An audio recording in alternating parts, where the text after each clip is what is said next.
Eu sempre tive um sonho de me formar em direito e consegui. Isso foi algo que me deu muita alegria.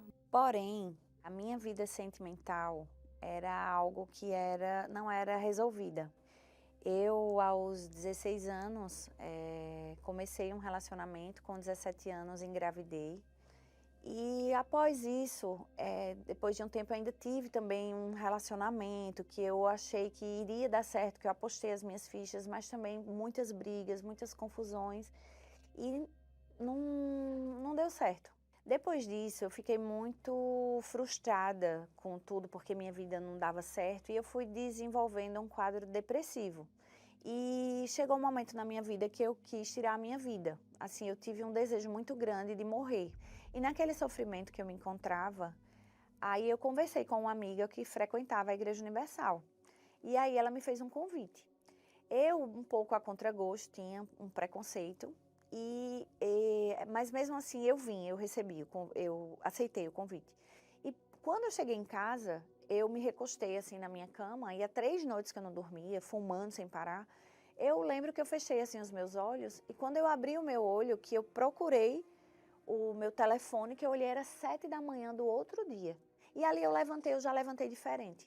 E eu frequentava, eu fazia as reuniões, eu frequentava dia de terça, dia de quarta, dia de quinta, e sempre ouvia na igreja falar, foca na alma, foca na salvação, a salvação é tudo, cuidado, cuidado com as ansiedades, mas lá no fundo do meu coração eu tinha uma ansiedade, que eu queria um casamento.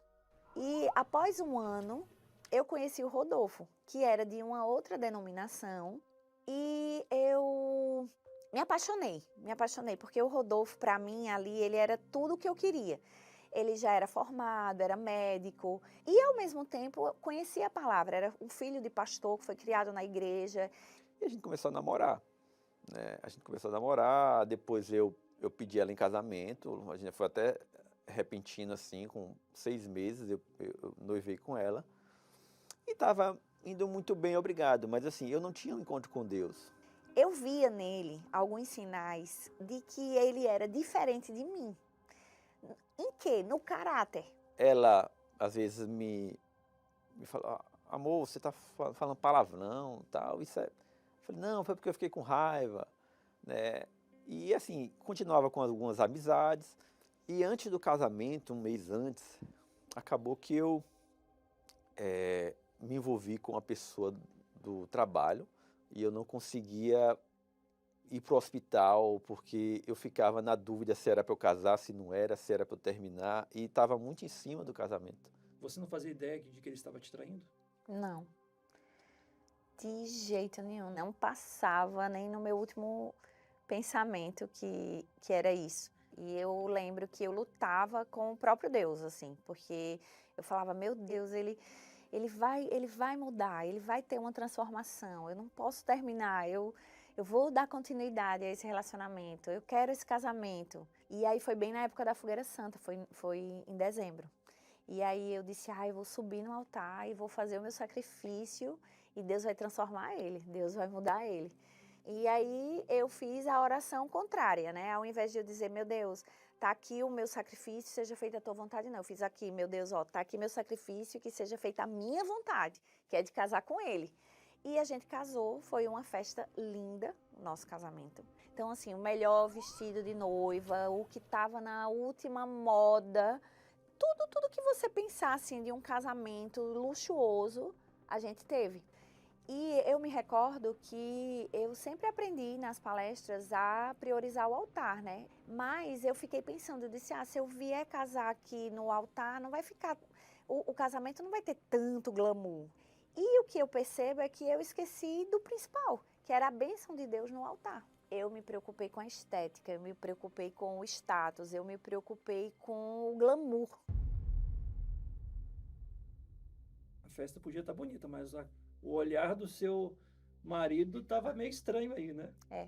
Mas assim, eu sempre me enganando, assim, eu falava, não, ele tá assim porque é casamento, então ele tá nervoso. E aí a gente partiu para a lua de mel, até Cancún. Tava num paraíso, né, com o amor da minha vida. Eu digo, não, vai dar tudo certo.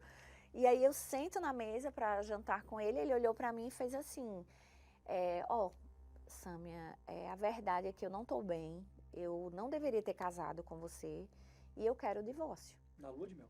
Na lua de mel.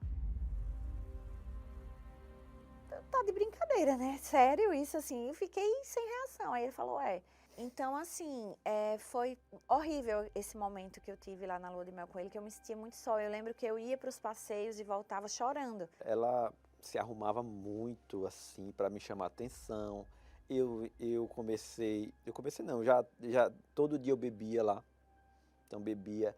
E aí muitas vezes ela acabava me acompanhando só para me agradar, para ver se chamava a minha atenção, entendeu?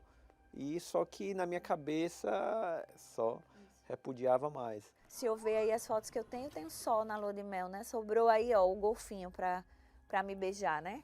Que o marido nem não olhava pra mim. E aí eu cheguei arrasada, sozinha aqui em Maceió, já sem falar com ele. E cheguei no pastor, contei o que estava acontecendo, que simplesmente ele me pediu o divórcio. E aí o pastor pediu para eu convidar o Rodolfo também, para ele conversar. Quando ele chegou, ele veio na igreja e lá conversou com o pastor. Eu não vi, foi passando os meses e eu não via ele se arrepender em nenhum momento. Eu não conseguia raciocinar, Eu nem queria ficar com uma, nem queria ficar com outra. Às vezes eu queria ficar com uma, queria ficar com a outra. Então, assim, tava muito confuso para mim. E aí, teve um dia eu cheguei na igreja e eu falei, pastor, ele tá irredutível, ele tá querendo realmente o divórcio. Eu passei esses meses lutando e não vi jeito. Aí ele falou, ele não tá querendo deixar essa mulher que ele tá. Não tá querendo compromisso mesmo com Deus. Porque se ele é casado com a senhora e ele tá tendo caso com essa dona, então ele não está querendo compromisso com Deus. Aí ali eu disse, oxe, tem uma dona? Inclusive, pastor, eu pensei assim, eu disse, não, o Rodolfo não ia me trair, ele não ia, porque ele é um rapaz que foi criado na igreja, ele é um rapaz que conhece a Bíblia, ele não ia fazer isso comigo. E ali passou assim um filme na minha cabeça com relação a tudo que eu estava fazendo, né, a esse foco na minha vida sentimental, a esse casamento que tinha que acontecer de toda forma, a essa festa que tinha que ser tudo do meu jeito.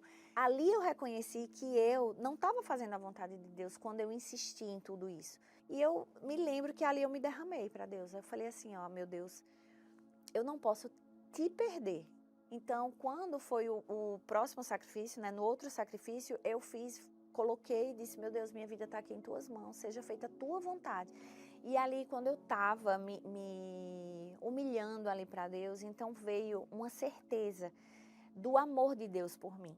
Eu estava com uma alegria dentro de mim e uma certeza de que Deus era comigo e uma paz que excede todo entendimento, que é uma coisa assim impressionante. E aí eu continuei, né, pastor, vindo nas reuniões e frequentando as reuniões, frequentando as palestras e sempre com aquele pensamento, eu vou fazer tudo agora de acordo com a palavra de Deus. E aí, de repente, veio a surpresa. Acho que foi o pior dia, acho que foi um dia que eu estava muito sobrecarregado e eu estava dentro do hospital ali e assim, quando terminou ali o expediente, a gente foi liberado, sabe, assim, eu entrei no carro assim, estava chovendo, e eu comecei a chorar, desabar, e aí eu lembrei que tinha uma igreja universal ali próximo. E quando eu cheguei lá, o tema da palestra era o dia D, né? O dia da decisão. E ali era o momento de eu decidir o que é que eu queria. Se eu queria uma vida com Deus ou uma vida sem Deus. E eu decidi por ter uma vida com Deus.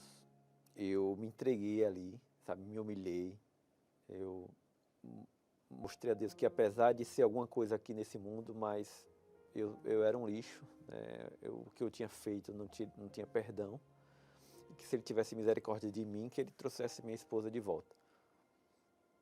E nisso eu saí já leve, né, dessa reunião, E eu comecei a ligar para ela. Foi quando ela me retornou, né? E eu falei, amor, me perdoe, eu errei, eu pequei contra Deus, pequei contra você também sabe, eu quero meu casamento de volta. Ela voltou para Porto Alegre, né? Ela foi para Porto Alegre, na verdade, morar comigo. E ali foi um casamento, tudo bem, mas assim, foi um processo do novo nascimento, né? Porque assim, não adiantava eu estar bem com ela e não ter um relacionamento com Deus.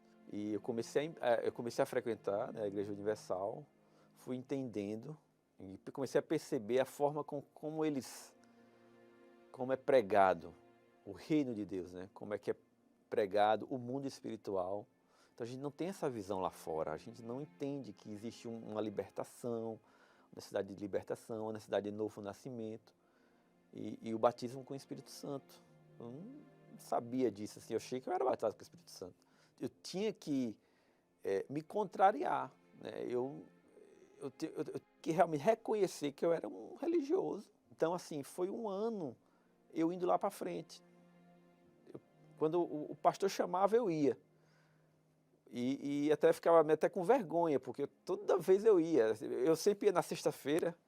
Mas por que eu ia? Porque eu no trabalho, em qualquer local que eu estava com os amigos, eu percebia meu comportamento, eu me autoavaliava. Toda vez eu me autoavaliava. Não, hoje eu fiz isso aqui desagradou a Deus, então eu não estou liberto. E eu insisti. Meu linguajar não melhorava, o meu olhar carnal às vezes não estava bom, e eu continuei perseverando, buscando o Espírito Santo.